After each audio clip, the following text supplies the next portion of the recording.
Guys, so before I speak, I always ask everyone to take a second moment of silence. I had a speaker say this one time, that he's learned to treat God like a gentleman or a lady, and the gentlemen and ladies do not go where they're not asked to go. So I invite you guys to join me in this moment of silence to invite your higher power into this room.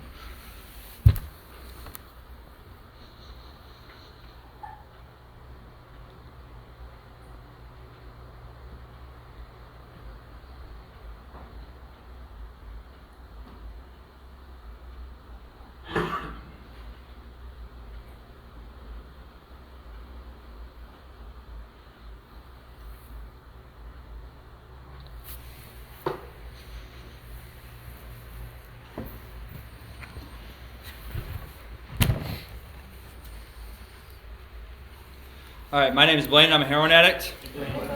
I would thank Brian, but he's not here, for asking me to speak, so I'm going to thank the group for having me out here, making me feel welcome and loved. It's amazing to be able to travel, 200 miles up north in New York and see that HA is very alive and well.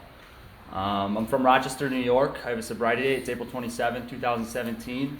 I do service work within the group. I am currently the secretary, or you guys call it the chair here. And I also serve you guys on a world level or an area level as a New York State delegate, and I just had the honor and privilege to go out to Arizona and represent all of you out there at the World Conference, which is an experience that I shouldn't be alive to even experience, and it was amazing. So my story starts when I was born, right? Can't do much before I'm born. But I'm a firm believer that when I came out of the womb, if someone had offered me heroin and I had tried it, that I would have found my fix right there and then at 3 years. My earliest memories from 3 years old, so that's why I say 3 years old. And that's when my spiritual malady took place, because that's what this disease is a spiritual malady. My sponsor explained it to me. He says, you have a God-sized hole inside you and you've been trying to fill it with drugs for years. And that only works so long. Heroin was my solution to my problems. It was not my issue.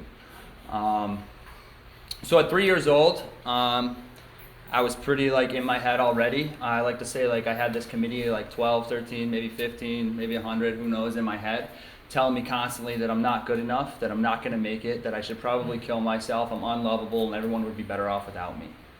And that's my earliest memory for myself, and I was constantly trying to find different ways to get outside of who I thought Blaine was. And that looked very different for many years until I found substances. The first instance was I used to watch infomercials, and there was tons of them in the 90s. My mom watched the Judge channels, and they were on all the time. And my favorite one was the knife guy. I loved him. He was the guy. And I was I want to be him. He's got life. He knows how to live. He doesn't wake up in the morning asking why he's alive, And so I was supposed to be taking a nap one day, and my mom was sleeping on the couch, so I got up and I went in the kitchen and I became the knife guy. And I went and grabbed a bunch of knives and every piece of produce that we had in the house, and I proceeded to cut everything. And I was happy, I was excited, and I was alive again. I was finally not Blaine, I was the knife guy. I was outside of who I thought I was. My mom came in, my hand was bleeding because I'm 3 years old using knives, I have no idea what I'm doing. And she was mortified. All the food that she had bought for the next 2 weeks was done for. And that's my first memory of me getting outside of myself. We also talk about egos in here, right? This thing called the ego. And to me, that's something that can defeat you or something that can make you feel that you're better than everybody else. At this stage in my life, I did not feel better than anyone. And the first time I ever felt like my ego was hurt, even more than it already was I was 3 years old again. I'll set the picture for you. I had a mullet. The hair was halfway down my back. I had a jean jacket, jean get up. I wanted to be like my father. He had a mullet too. And I was with my mom, and we were going to visit my grandmother at work. And we get in this elevator, and this older gentleman looks at me and he asks me, "Why do you want to look like a girl?" And I didn't think anything of it at the time. I didn't realize how much I held on to that resentment until I did my first fifth step with my sponsor. And I actually ended up tearing up when I said this to him. But I went home and I shaved my head, and my mom was bawling her eyes out, and I'm like, "Mom, you're crazy. Why are you crying? I'm just cutting my hair." But she knew what happened that day, And little did I know I held on to it for a very long time. So the first 5 years of my life, I lived in Rochester. And then we moved out of Rochester to a place called Geneseo, where the campout actually is. We moved out there because they wanted me to go to a better school system. So I went out there and I started kindergarten, and like kindergarten was awesome. Like I loved kindergarten. I remember, playing boys versus girls on the playground. That was a little crazy. I thought I could talk to bees. And like I'd sick the bees on the girls and stuff. And life was great in kindergarten. And then like the tumultuous first grade came, and that's where everything really started setting into stone for me. It was first grade. I used to say that I was outcasted, but I feel like I outcasted myself after doing a lot of thorough inventories. I realized that I was not a nice person. I was really just a prick to everybody around me. And that turned into them not being nice to me in turn, of course. And I took it as like, everyone hates me, blah, blah, blah, that bitter morass of self-pity that Bill Wilson talks about in our big book. And that's where I was in first grade. I hated my life. I hated you. I didn't want to talk to you. I didn't want you to talk to me. And I certainly didn't want to like be involved in anything that school had to offer. So that moved forward. And I kept trying to find ways to get outside of myself. And like the next way that I can like clearly remember is like, I don't know where this came from, but I had an epiphany, and I was like, if I just had glasses, like people would like me, and like that would be the fix. Like I'll feel okay and I'll feel whole and everything. So like I didn't go buy some readers from the store. I figured out how to fail an eye exam. And I went to the eye doctor and I failed the one side of the eye exam. And I went to school with my new glasses thinking I was king of the world. And then everyone was like, dude, you're insane. Like, you don't wear glasses. You can see fine. Like, it blew up in my face. So then, being a good addict that I am, I'm like, well, it's just because I didn't have bifocals. And there's two sides to an eye exam, right? They do the nearsightedness and the farsightedness. And I realized that, and I was like, all right, so I'll just fail both sides, and then they'll give me that little slit, and then everything will be golden. So I did that, went through all the motions, got the new glasses, and then it blew up in my face again. They're like, dude, you're not 80 years old. You don't need bifocals. What are you doing? Like, go back to the doctors and tell them you're wrong. So yeah, that was me constantly trying to get outside of myself. I did things like have crazy haircuts. I had 4-foot tall mohawks at one point. I would dye my hair all wild different colors. It was green at one point. I tried to dye it blue. It went green. And all these different things just to try to get outside of who I thought Blaine was. And then, I turned 8. And man, that was a rough year, right? Everyone remembers being 8. It sucked, right? But it really did suck for me. At 8 years old, those voices had become so strong in my head that this spiritual malady had taken hold so much that I had no more will to live. So I acted on that. I wrote a letter to my mother, and I ran into my parents' bedroom, grabbed the shotgun, went back to my room, put it in my mouth, pulled the trigger, and it went click. I didn't know where the ammo was. I didn't know how to load a shotgun at 8 years old. And if I had, I wouldn't be here standing in front of you today. And then I found my fix. I'm really glad that didn't happen, because I get to do a lot of cool things today, like show up to, drive 3.5 hours with a sponsee in the car, jamming to music and talking about life, to come here to share with you guys, and then possibly go out to eat or something afterwards, and other things. But at 11 years old, I found substances. The first time I ever tried anything, I drank, I smoked weed, I took some acid, I did some cocaine all in one night, and I blacked out. Don't remember how any of it felt, don't remember what happened, but I do remember waking up the next day. And I woke up the next day, and everybody there was like, man, you were awesome last night, that was wild, you did this, this, and this, and I was just like, hell yeah, I did. This is like another Saturday for me, what do you mean, And I loved it so much because I finally felt accepted. I finally felt loved for once in my life. Finally felt a part of something that was bigger than me. And so I ran with it. And so I started partying on the weekends. I started smoking weed every day. I'd find whatever pill I could get my hand on, anything to numb everything that was going on up here in my head. So at 12 years old, I realized at the parties, the guys who were getting all the friends and all the attentions were the guys who were selling the drugs. So I decided to start selling crack at 12 years old. And I would take my bike from town and back to the crack house and go back and forth, back and forth, back and forth. And I thought it was normal. I was like, this is what every 12-year-old does, right? I literally thought everyone at school was doing the same thing as me. And that's how much of a delusion I was in, right? And so that sets the stage for like the rest of my using career, right? Now I'm selling drugs, I'm doing all these things, I think I'm hot shit, you know, becoming a drug dealer made that ego so big that like I just thought I was king of the world. You know, I got into pills like really, really early on, but it was like just whatever I could find. It wasn't like specifically like I need these, it was like I want this or this or this or this and whatever was offered to me. I get into high school and it's a substance every day, or else I'm not going to high school. And if I didn't have one, I'd either show up late or not show up at all until I got what I needed. I wasn't physically addicted to anything at this point, but my mental obsession was wild and crazy. And I thought it was normal, you know. I'm walking into school with like a backpack full of liquor, a bottle full of pills, whatever it is I could get my hands on, and like I think this is what everyone else is doing. By the time I get to my junior year, I went to BOCES to become an electrician, and we did no classroom training. It was all you're on the job, you're wiring houses, you're doing this, you're doing that, and like I would be on these job sites walking up walking on 30 feet little boards in these houses, and I'd be sitting there with a bottle of whiskey, just drinking whiskey, walking across these boards and taking whatever pills I could find that day, whether it was Vicodin, Opanas, whatever they were, right? You know, the first time I ever tried heroin, I was 13 years old. And I at this point, I had made a reputation for myself to be like the party guy. So if you needed to party through, you came to Blaine. Blaine could get you everything you needed. Blaine could get the people there. So that's what I did. And at the end of one of these parties, there was a guy there. He was, you know, we were cleaning up the party, and he's like, my buddy grabs me. He's like, hey, you got to come try this. This is like super strong. Like, you're going to love it.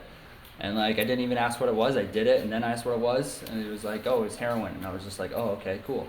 Because I had like a mindset in my head that I wanted to try everything at least once. And when I tried heroin, I loved it. Absolutely loved it. But there was a second thought in my head at that time, and it was like, you probably shouldn't touch this again because this has become a real issue. So I didn't. And I kept going through high school. And I get to my senior year, and like I missed like more than like the allowed average of days missed school and everything like that, like the normal things that we do. The only like thing I have from high school, like as any sort of achievement, is that I successfully went to every year summer school in my high school career. And that's all I had, right? And I had it in my head that like I was just gonna sell drugs, go to festivals, go to shows, and that was gonna be my life, and I was okay with that. And I thought that's what life was supposed to be about, right? So I graduate high school, and I'm like, yep, time to go on tour. So I start going from festival to festival to festival to festival, and you know, I feel like I'm living life. And like my ego was so big, like I thought of myself, like literally like had this thought, like looking in the mirror one day, that I was like a hippie Scarface. And I would have like button-up shirts that would be like 4 buttons down, and I would have some gaudy hippie jewelry instead of a gold chain and some aviators, and I thought I was king of the world. And I remember there was this one night, in Bill's story, he talks about having that I have arrived moment when he walks into Wall Street and sees all the things chattering and everything going on in a fast pace. And I had my moment on the 36th floor of the Embassy Suites Hotel in Buffalo. And I remember looking over the city of Buffalo, and I was just like, yeah, I own this city. And like it was my second time in Buffalo. So, so I definitely didn't own the city. But that was where my ego was at, right? I like to say, like, you could have popped it with an eraser from a pencil. You know, you could have popped my head, because that's where my spiritual malady had taken me. So the first time I realized something was probably wrong was like sitting at a festival. It was my birthday, my 18th birthday. I had a backpack full of moonshine. I'd already drank 2 bottles of moonshine. I was pumped full of ketamine and whatever other drugs I could find. And I'm sitting there and I'm miserable. You know, everything I could possibly want in my head is at my fingertips, and I'm miserable. And all my friends are laughing and having a good time, and I'm like, how do they smile? Like, these are the thoughts going through my head. How do they have a good time? I don't know how to do that right now, and I can't figure out why. So I proceeded to black out and continue going. I think it was about 6 months after this, the higher-ups in the ring that I was involved in all got arrested and went to prison. And so my money stopped, and that was a huge addiction for me as well, because I want control of things. So if I have money, I have control, right? And so my money stopped because everything went away, and my buddy comes to me and he's like, I can get you heroin, you can start selling heroin. And I was like, no, I can't do that. But then a week went by and I didn't find anything else to sell. And I was like, all right, let's go get to heroin. And so I started selling heroin and doing heroin at the same time. And I made money for about a week. And after that week, it was all over. I started, just barely getting by. Then I started just making enough to re-up and do what I need to do, and then I started losing money, and then I started losing customers because I was ripping them off, and then it was just me.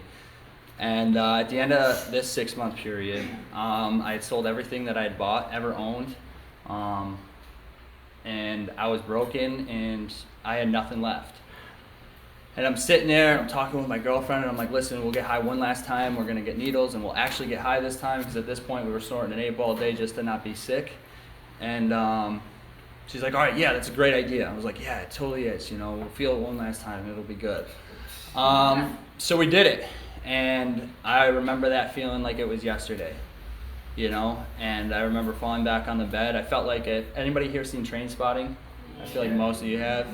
That scene where he just falls back and then there's a kid crawling on the ceiling. I had that, except there was no kid on the ceiling. And I had fallen in love, but when I woke up the next day, I had every intent not to go use again, not to pick up. And within 5 minutes, I was in the car, headed back out to Rochester to grab more dope. Throughout the next year, I steal from my mom, I steal from my little brother. Anybody around me I'm stealing from Walmart, getting caught, getting out of the charges. Anybody around me, my grandfather, my friends, no one wanted me around. The only person who held on the whole time was my mother. She just wanted me home because at this point I was living on the streets of Rochester, eating out of dumpsters. Bruegger's Bagels was my favorite place because they would throw away giant garbage bag full of fresh bagels, and I would wait there for them. And that's my life. And I had two things on my mind. I wanted to be numb or I wanted to be dead, and those are my 2 goals out of life. And I didn't see anything wrong with it. The girlfriend went away. Our parents split us up. We'd stolen $20,000 between her and her father. And, they wanted nothing to do with us being together. They thought that was the issue. So moving forward, throughout the next year, I go to 13 different rehabs and institutions. I'm in and out. The nurses know me. They cry every time I leave because they think I'm not going to come back and I'm going to be dead, And my 14th and final rehab was jail. Before this, I think I had a 9-month clean stint where I was drinking the whole time, so I just wasn't using heroin, but I was drinking almost every day. And I finally go to jail, right? And that first day in jail, I'm a liar, I'm a cheater, I'm a manipulator, and I'm good at it, and I'm trying to use every card that I have, and I'm calling my mom, and I'm yelling at her, and I'm like, you need to bail me out of jail, you're a terrible mother, how could you do this to your son, leaving me in here like this, I don't belong here, I'm not a criminal, all these lies that I'm spouting off. And she would say no, and she'd hang up on me, and then I'd call her back, and I'd yell at her, and then I'd hang up on her, and then I'd call her back and bag her, and be like, Mom, please, just bail me out of jail. It's not that big of a deal. It's only $5,000, And she kept saying no. And so that was the first week in jail. Second week in jail, I think I'm smart. So I'm like, I'm gonna break out of jail. And so I'm sitting there in my bunk, and I'm sizing my head with this little tiny slit of a window that I have, and I'm going sideways with it like this. I'm like, all right, yeah, I'm 110 pounds. I definitely could have slipped through it at this point. And I'm like, yeah, I can totally do this. And I start picking at the silicone, thinking I'm gonna be able to slide this glass just right out. After I get the silicone off, it'll just be free. And then I realized you're probably not gonna be able to break out of jail. Which was heartbreaking to me. I was just man, I thought I could have done it. And so that third week was where I finally hit this emotional bottom, right? I still think I'm hippie Scarface in my head, so I gotta put a sheet over my head while I cry so no one else sees that I'm not a big tough man anymore.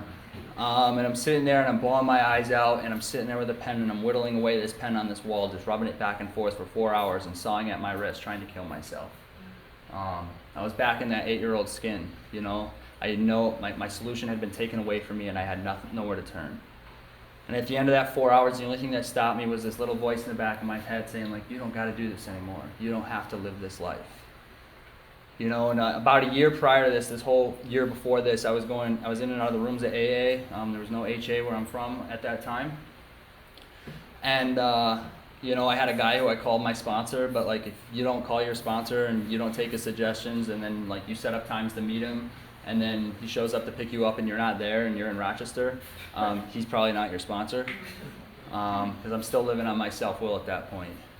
And so I'm in jail. I sleep that night for the first time, which was amazing because I hadn't been able to sleep for 2 weeks. It was like that on and off, like trying to kick drug sleep, like you just close your eyes but you don't feel like you're sleeping. I was in jail for a little bit longer. I don't exactly know how much longer, but they told me I was going home. They gave me 5 years felony probation and 1 count of misdemeanor probation, and they're like, yep, you're going to home. And chills ran down my spine. Because at this point in time in my life, I didn't want to leave jail because jail was the only place that I felt safe for myself. And I get back to the pod and everyone's cheering, everyone's yelling like, yeah, you're going to go get high, you're going to go get drunk, you're going to party. And I'm like, these are the things that I don't want to hear right now. You know, I looked miserable there, trying to figure out why I wasn't happy that I was leaving. And so the only thing I knew to do was to call that guy who I thought was my sponsor, and I called him up and I was like, hey, listen, I don't know how to live this life and I think you do. Can you please help me? And he goes, yeah, I'll pick you up right now. And I was like, yeah, that's great and all, but like I'm a really busy guy, you know, hippie Scarface and all. I got things I got to go do. Can we reschedule? And he's like, yeah, well, I'll pick you up 9 a.m. tomorrow at your house. So at 9 a.m. the next day, my sponsor was at my house, and he's currently my sponsor today, and we started getting into this book. But when I first came into these rooms, I didn't identify as an alcoholic. You know, that wasn't me. I got to my 4th step, I got to my 4th column on my 4th step, and I stopped. And, you know, like I also didn't get involved with the fellowship. You know, I was the guy who was sitting in the back, not trying to talk to you. Again, that same thing that I said earlier. I wasn't trying to get to know you. I definitely didn't want you to know me, and I just wanted to be there and leave and get what I needed, right? I would stand outside of meetings, chain smoke cigarettes. I'd given myself this gaudy haircut in jail, and like I kept it when I got out. I had like really, really long hair, and I just shaved all the sides, and then I would slick it back like this. And in jail, I did it with toothpaste, but like when I got out, I kept it. So I kind of looked like a vampire. I was really underweight, and I'd be sitting there, and I'd put this angry mug on my face, and just so people wouldn't talk to me. You know, a friend of mine now said like they came up to me and tried to say hi, and they got my name wrong. They called me Blake, and I just gave them like a death glare apparently, and I was like, it's Blaine, and then I turned my back to them. And they were like, all right, like okay, geez. So what ended up happening? I stopped doing all that stuff. Guess what? I'm not going to stay sober long, right? The first thing I turned to, though, was the gym. And the gym kept me sober for a couple weeks. And then when that stopped working, I turned to women. And I used women just like I used my drugs. And then from women, it went back to money. And I started getting all these side jobs. Like I'm an electrician by trade. And I started getting like bathroom remodels and plumbing jobs, all these things that I had no clue what to do. And those flopped, and I owe like 2 amends over there that I got to go still do. But then I had an epiphany, and I was like, I'm sober now, I can sell drugs again, like obviously. And so I started selling drugs again, and I started drinking because of it. And I never touched heroin again, but I'll tell you that I came very, very close. I would get drunk, and you know, on the weekends, whether I was going to a show or whatever, and there's one night I got really drunk and someone said something really small, I don't even remember what it was, and it made me mad, and I was like, I'll show them, I'm gonna go use heroin. And I went out to my car and I sat in my car and I called this drug dealer that I had known like 15 times in a row, and then I passed out drunk in my front seat. And about 5 minutes after I'd passed out drunk, because I looked at the time to see what time it was, 5 minutes after I passed out, he called back. And I was firm believer that was my higher power intervening right there, because if I had stayed awake, I would have gotten there. Maybe I wouldn't have gotten there. Maybe I would have killed somebody. Maybe I would have gotten a DWI. Maybe I would have died, you know. But after that, I kept drinking, you know. I was like, oh, that won't happen again. And then I ended up out in Syracuse for a show, selling drugs, get arrested, went to jail, and I'm sitting in jail. And I've accepted this life. Like, I'm like, this is it. You know, I'll be in and out of jail. I'll be that guy in the family. There's 6 of us. So I was like, I'll be the one. They got everyone else right, but I'll be the one guy that just fucks everything up. And I was cool with that. And then I go in front of the judge, and she says, all right, Mr. Ippolito. She read off my rap sheet, and then she's like, all right, we're going to give you a pretrial release. And I go like this, and I'm like, are you sure? And she's like, yeah, get out of my courtroom. And so I got out of the courtroom, and in my head, I'm like, this must be like a second chance or something, right? But it didn't stop me. I kept drinking. I sold the rest of the drugs that I had, but I stopped selling drugs because that was the problem, wasn't the drinking. And then I finally, they slapped an ankle bracelet on me because I was on probation at the time, and that was probably the biggest blessing. I did call my sponsor after that night, and I was like, hey, listen, I finished my research paper. I'm probably an alcoholic too. And he laughed, just like you guys just did, and we continued. Or after a month of me drinking, we got back into it. He met me at court, and he goes and talks to my probation officer, and he says, hey, there's this big convention this weekend. I'd love to take him with me. I think you'd get a lot out of it. And she hemmed and she hawed, but then she gave me an 11 p.m. curfew. So 3 days after I was on an ankle bracelet, I'm already getting a 11 p.m. curfew. And I go to this conference or this convention, and people are laughing, and then I'm laughing, and I'm having fun, and I love music, and I love dancing, and I love singing, and I danced and I sang that night, and remembered it, and I remember this girl came up to me, and she's like, here, come on, we're gonna go up to my hotel room real quick, and I was like, all right, I'm cool with this. And then she grabs another girl, and she's like, yeah, we're gonna go up to the room, and I'm like, all right, I'm getting more excited, and then I get up into the room, and it's full of girls, and I'm just like, what is going on here? Did I just fall into heaven? And I walk into the room, and the girls go, all right, sit down right there, we're gonna meditate. And I was like, yeah, see, I got something I gotta go to do, and they were like, no, you don't, you definitely don't, sit down, and they forced me to meditate. And I sat there and I listened, and I actually listened to the meditation. And for that 20 minutes or however long it was, those voices in my head stopped, and I was finally okay just sitting there being Blaine for once. The rest of the convention was great, and I got on fire after that. I really wanted more freedom. I wanted more than what I just tasted. And in a month and a half, I got through steps 1 through 7. And the day after my 5th, 6th, and 7th step, I woke up and I just started laughing. And I was laughing at nothing because there was nothing going on up here anymore. I was okay with the person I saw in the mirror. I was okay with life and everything around me, and I walked outside and I felt like I had been reborn and that I was looking at life through new eyes. Everything seemed brand new. I looked at this field across the street from my house, and I literally said the words, I was like, wow, look at that field. It's a field, And I say that because I walked around life taking so many things for granted, and here I was in this moment and just appreciating the simple field that I've been waking up to my whole entire life. And I could see the colors, and I could feel the sun's warmth wrapping its arms around me, and life was beautiful again. I didn't walk around and I wasn't miserable, and I was really just full of joy. During my youth, I have a story that I like to tell. Is I was driving down Main Street, and I was looking at some old friends from high school just sit there and eat a piece of pizza and be happy. And I looked right at it, and I said out loud, I was like, I don't know how to do that anymore. I don't know how to just be. How do you do that? And this moment was the first time that I was just able to be for the first time in a long time. So I continued the steps, because that's what we do, right? I made my list, and I started making amends. I made amends. My first amends was to that ex-girlfriend's mom who I'd stolen $10,000 from. And she got brought to tears. She was crying, and I go and help her out anytime that I can. She's got a new house, so she's got a lot of work that needs to get done, and that's how I pay back that amends, And I made a few amends after that that were just little things, but some big amends stories that I have is that girl's father. He's a rugged old man, and I was nervous to make this phone call, but then we ended up talking for 2 hours, and he's bawling his eyes out on the phone. He'd gotten a divorce. He lives in Vermont. And he's telling me everything that happened, and he said, you're probably the only person that I'm willing to sit across from the table from and not shoot with a gun.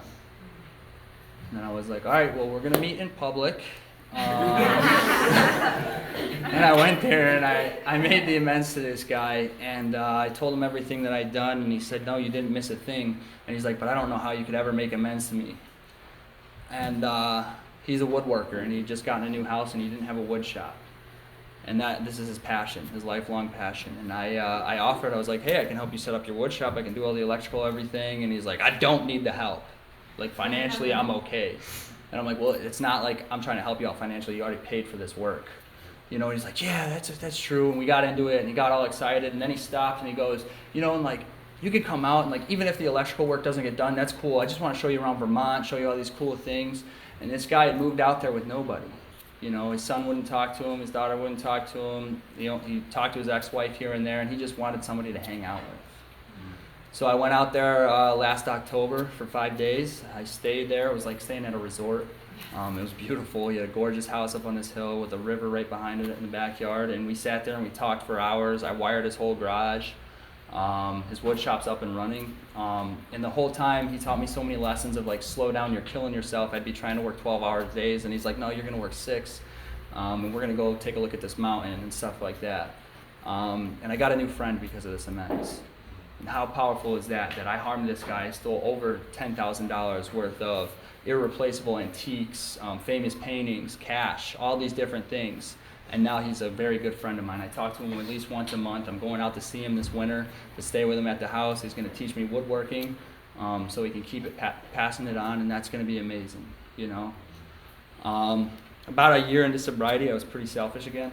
I had that mirror that had been shattered, called my ego, had rebuilt itself in front of my face. I was hiding behind a veil of service. I do all the service. I was like, yeah, I'm doing all this. Like, obviously Blaine's okay because he can do all this service. Like, you don't need to worry about me. I wasn't talking to anybody. Wasn't getting honest. And I hit an emotional bottom, and I went to this men's retreat, and I realized how selfish I was being. You know, I had gotten sober, but my spiritual principles left at that door. You know, the second I was outside, I wasn't living by them anymore. My family still didn't get to see me. They knew I was sober, but like barely, and all these different things, and I hadn't made the amends to my mom and my little brother yet.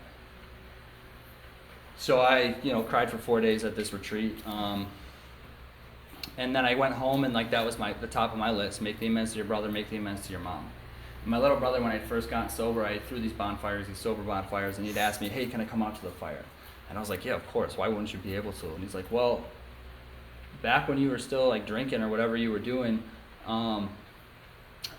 you would throw these fires and I wasn't allowed to come out."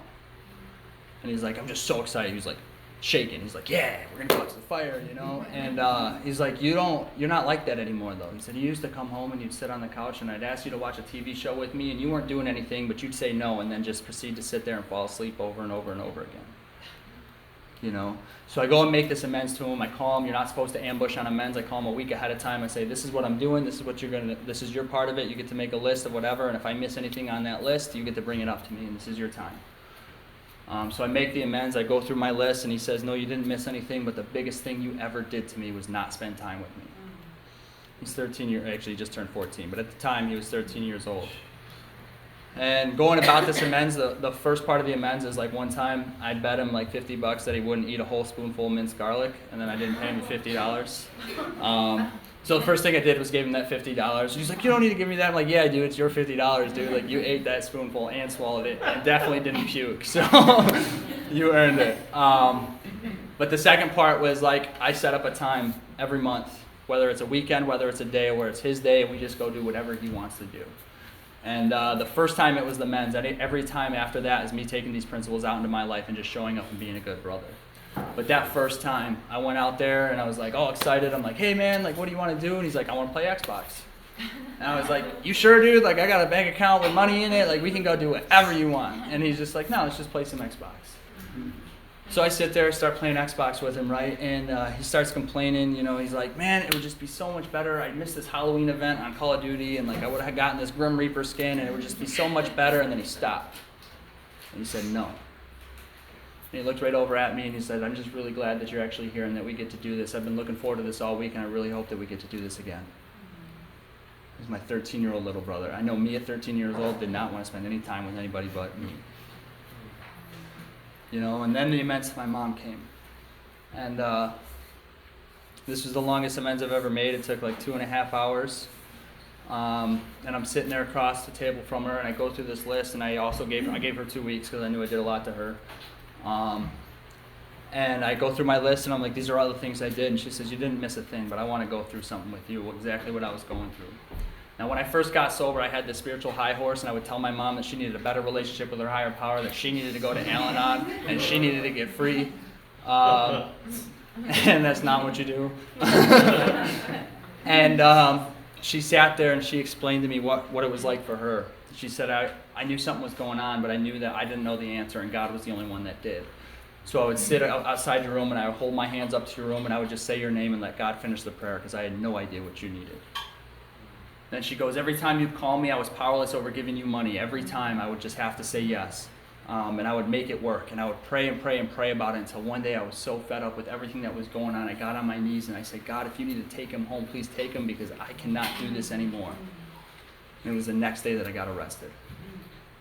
And there I was the whole time judging her higher power when she was more surrendered than I hopefully will ever have to be to something bigger than herself. And to give you a little background on this, my mom's birthday is July 1st, mine's July 5th. And she always tells me I was her first boy, and she said, like, you were my birthday present. So we have a very close relationship, and for her to see me go through this and then have to offer that up is insane. And then my life today, I'm tearing up. I'm sorry, I tear up every time I tell that story. It's absolutely outrageous, right? I had a lot of thoughts about sobriety when I first came in, like, I'm not going to be able to have fun. I'm not going to be able to go do things. I don't even know how to have fun. I just got back from Arizona. I did a lot of service there, and that was a lot of fun. I also climbed a mountain, one of the tallest mountains I've climbed yet, and that was a lot of fun. I climb mountains all the time. I've done 7 high peaks in the Adirondacks. I've just skydived 3 times. I'm on my way to get my skydiving license, and I'm living life, right? And it's because of this program. It's because when I leave this door, my principles don't stop at the door. I bring them out into my life as best as I can.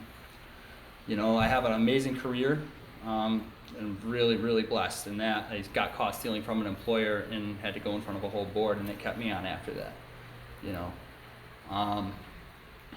And I have peace of mind.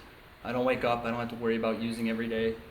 I got guys like this that are willing to drive 200 miles with me just to hear my story again and just hang out, I get to go through the steps with guys. I just did my first 5th step with a sponsor. Finally got one, or one was finally willing enough to get to his 5th step.